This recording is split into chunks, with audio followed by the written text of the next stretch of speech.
əfsanəvi rolu ilə yadda qaldı. Nadir xəstəliyi vardı. Kevinin anası kim idi? 1990-cı illərin məşhur Evdə Tək film seriyasındakı rolu ilə dünya şöhrəti qazanan Kanadalı aktrisa Catherine O'Hara ötən həftə 71 yaşında vəfat etdi.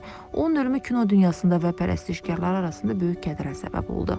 Ölkəz bu dəfə aktrisa Catherine O'Hara haqqında maraqlı faktları təqdim edir. O'Hara 4 mart 1954-cü ildə Kanadanın Toronto şəhərində İrland əsilli bir ailədən anadan olub. Onun tam adı Catherine O'Hara annedir. Bacısı Mary Margaret O'Hara müğənnidir. O, Torontodakı Burnham liseyində oxuyub. 1974-cü ildə məzun olduqdan sonra Second City teatr qrupu ilə işləməyə başlayıb. Burada başlayan macəra onu dünya miqyasında bir ulduza çevirəcək mərhələlər apardı. Aktrisa 1990-cı illərin unudulmaz ekran işləri arasında yer alan Evdə Tək filmində Kevinin anası Kate rolu ilə kinoda istedadını sübut etdi. Hava limanında Kevini unutduğunu anlayıb Kevin deyə qışqırdığı səhnə kino tarixinin ən ikonlaşmış anlarından biri kimi yadda qaldı. Catherine O'Hara həmçinin Şit Körfəzi serialında Moira Ruz rolu ilə böyük uğur qazanaraq 2020-ci ildə Emmy mükafatına layiq görülüb.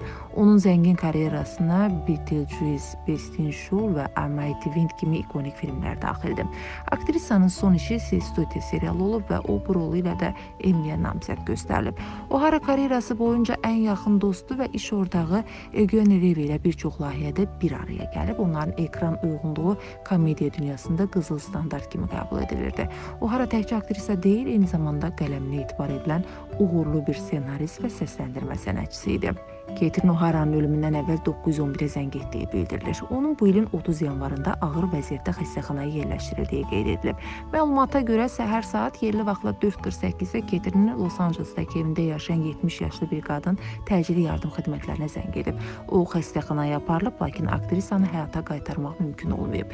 The Daily Mail qəzeti aktrisanın nadir xəstəlikdən əziyyət çəkdiyini bildirib. Aktrisa sonuncu dəfə 2025-ci ilin sentyabr ayında Emmy mükafatlandırma mərasimində ictimaiyyət qarşısına çıxıb.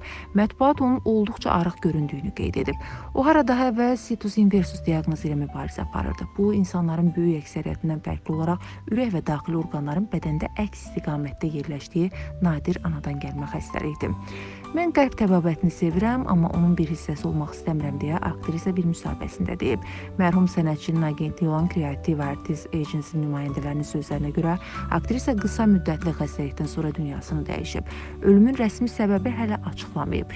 Catherine O'Hara 25 aprel 1992-ci ildə rejissor Boyce ilə evlənib. Onların Matthew Boyce və Luke Boyce adlı 2 oğlu var.